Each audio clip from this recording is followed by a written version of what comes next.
এটা একটি সাহসী পদক্ষেপ। ভারতবর্ষের সব রাজ্য হয়তো নেবে, করতে বাধ্য হবে, কিন্তু পশ্চিমবাংলা কিন্তু প্রাথমিক শিক্ষাক্রমে প্রথম, ভারতবর্ষের নিরিখে প্রথম কিন্তু এই ক্রেডিট বেস সেমিস্টার সিস্টেম চালু করছেন। আমরা 2025 শিক্ষাবর্ষ থেকে আমরা নতুন পাঠ্যক্রম কাঠামো যাতে গোটা পশ্চিমবঙ্গে গভর্নমেন্ট এডেড, গভর্নমেন্ট স্পন্সর্ড এবং জুনিয়র বেসিক স্কুলগুলোতে আমরা বাস্তবায়ন করছি 2025 শিক্ষাবর্ষ থেকে। 2025কে আমরা দুভাগে ভাগ করছি। জানুয়ারি থেকে, 2 জানুয়ারি থেকে জুন, এটাকে আমরা ভাগ করছি, এখানে পরীক্ষা হবে ফার্স্ট সেমিস্টার। আর জুলাই থেকে ডিসেম্বর 23-এর মধ্যে এটাকে আমরা বলছি সেকেন্ড সেমিস্টার। ধরুন একটা পেপারে, ধরুন বাংলা সাহিত্যের 100 মার্কের পরীক্ষা, কিন্তু আমরা প্রত্যেকটি সেমিস্টারে দুবার করে আমরা কি করব না, গঠনমূলক মূল্যায়ন। সেখানে কোনো পেন ও পেপার কোনো ছেলে মেয়েকে লিখতে হবে না, পরীক্ষা দিতে হবে না।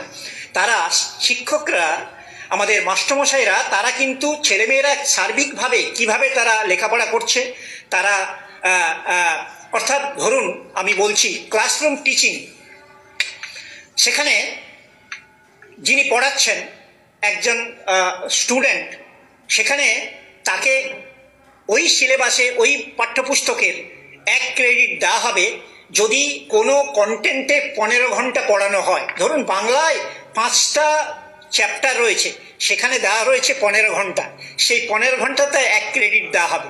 অর্থাৎ যে ক্লাস 1 থেকে 2 পর্যন্ত গোটা শিক্ষাবর্ষের আমাদের 800 ঘন্টা ছেলেমেয়েদের অতিবাহিত করতে হবে। আর ক্লাস 3 থেকে 5 পর্যন্ত ছেলেমেয়েদের 1000 ঘন্টা গোটা বছরে অতিক্রান্ত করতে হবে। আমাদের প্রত্যেকটি পেপারে, প্রত্যেকটি সেমিস্টারে 40 নাম্বার, অর্থাৎ 20+20, যেটাকে আমরা ইংরেজিতে বলছি ফরমেটিভ অ্যাসেসমেন্ট, যেটাকে বলছি আমাদের যে গঠনমূলক মূল্যায়ন, সেখানে কোনো পরীক্ষা হবে না, তার জন্য রাখা হয়েছে। এবং 60 নাম্বার রাখা হয়েছে যে তার পেন অ্যান্ড পেপার টেস্ট কবে পরীক্ষা হবে সেটা আমরা বলে দিচ্ছি, পেন অ্যান্ড পেপার টেস্ট। হ্যাঁ, 60 নম্বর সেটা। এখানে আমি বলে নিই, আমরা কিন্তু সার্বিকভাবে আমরা গোটা পশ্চিমবাংলার সমস্ত স্কুলে এই যে পেন অ্যান্ড পেপার টেস্ট হবে, ধরুন বাংলায় সেমিস্টার এন্ডে যে পরীক্ষা হবে, কোশ্চেন কিন্তু আমরা এখান থেকেই করে দেব। একটাই পেপারে গোটা ওয়েস্ট বেঙ্গলে ক্লাস হবে, ওয়েস্ট বেঙ্গলের প্রাইমারি স্টুডেন্টের 5 হোক, আপনার 4 হোক, 3 হোক, 2 হোক, তারা কিন্তু পরীক্ষা দেবে। প্রত্যেকটি সাবজেক্টের আমরা কোশ্চেন তৈরি করে দেব, তাতে তারা পরীক্ষা দেবে। তো আমাদের সার্বিকভাবে আমি বলে নিই যে এখানে আমরা যে মার্কসটা দেব, ধরুন বাংলায় আমরা যদি ধরে নিই, বাংলায় ধরুন টোটাল হচ্ছে 13.5, ঠিক আছে? আমি ধরুন বাংলায় 3.5 এখানে আমি দেখাচ্ছি, তার ক্রেডিট পুরো বাংলা চ্যাপ্টার। ধরুন 12টা চ্যাপ্টার আছে, 6টা চ্যাপ্টারের জন্য 3.5 দেওয়া রয়েছে। তাহলে আমাকে এখানে ক্রেডিট পয়েন্ট কি করে হবে? ধরুন একজন স্টুডেন্ট টোটাল 100 নম্বরের মধ্যে 80 পেল, তাহলে 3 পয়েন্ট ক্রেডিট পয়েন্টে 80তে কত ক্রেডিট পয়েন্ট দাঁড়াচ্ছে, ক্যালকুলেশনটা করে নিতে হবে। সেই ক্রেডিট পয়েন্টটা থাকবে, তাকে আমরা দেওয়া হবে। অর্থাৎ আমাদের যে মার্কশিট থাকবে তাতে মার্কসের সাথে সাথে ক্রেডিট দেওয়া থাকবে। সেই ক্রেডিটটা একজন স্টুডেন্ট যখন ভর্তি হবে তাকে একটা unique identification number, registration number দেওয়া থাকবে। সেই রেজিস্ট্রেশন নাম্বারে ক্লাস 1-এ বাংলা, ইংরেজি, ম্যাথমেটিক্স, এনভায়রনমেন্টাল স্টাডিজ, তারপরে ফিজিক্যাল এডুকেশন, হ্যাঁ, তার ওয়ার্ক এডুকেশন, আর্ট এডুকেশন, হ্যাঁ, এই সাবজেক্টগুলোতে কত কত ক্রেডিট পেয়েছে এবং টোটাল কত মার্কস পেয়েছে তারা থাকবে। একটা স্টুডেন্ট ধরুন এখানে আমরা একটা স্টেট আর্কাইভস করছি, স্টেট ডিজিটাল লকার করছি, এটা আমরা সেন্ট্রাল ডিজিটাল লকারের সঙ্গে যুক্ত করে দেব।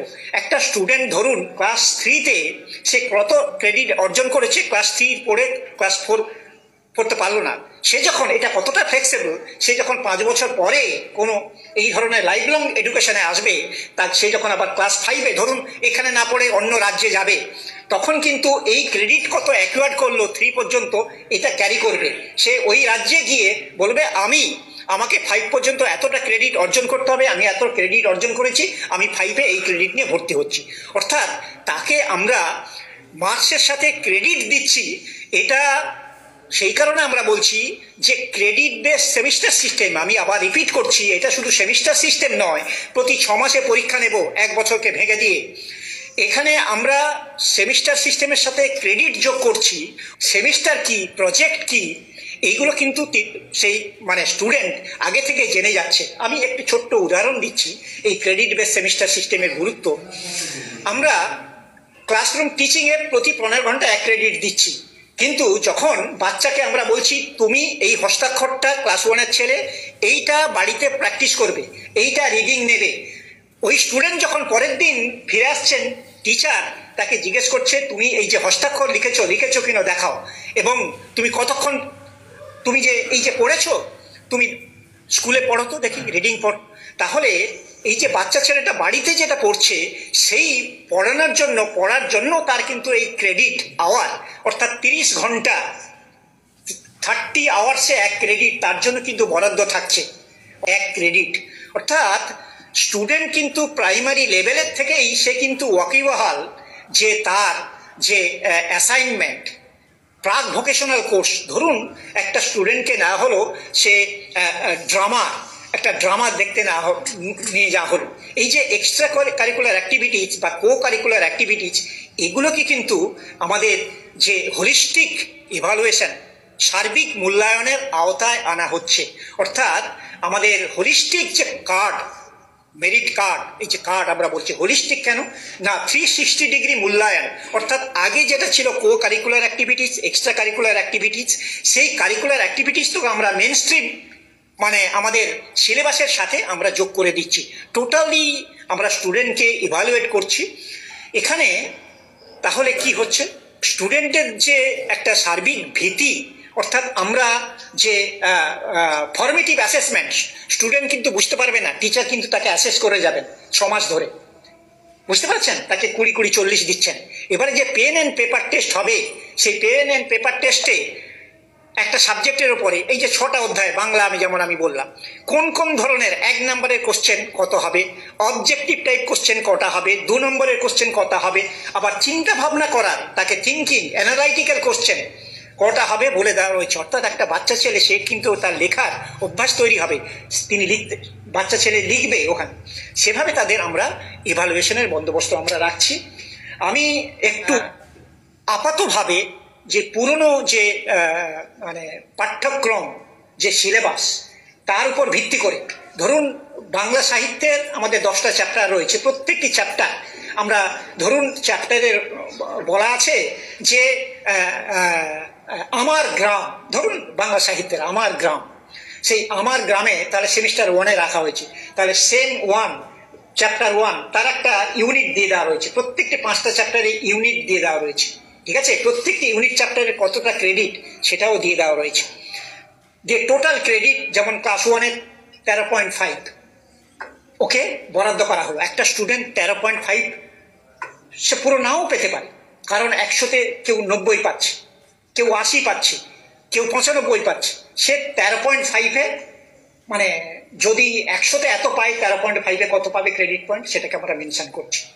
এবং আমরা শুধু বলে দিচ্ছি যে কবে আমরা একাডেমিক ক্যালেন্ডার নতুনভাবে তৈরি করে দিচ্ছি, ফর্মেটিভ অ্যাসেসমেন্ট কবে হবে, এবং সেমিস্টার এন্ড এটা যেটাকে বলবো সমষ্টিগত যে অ্যাসেসমেন্ট কবে হবে, সমস্ত আমরা জানিয়ে দিচ্ছি, আমরা সেন্সিটাইজেশন প্রোগ্রামে জানিয়ে দেব।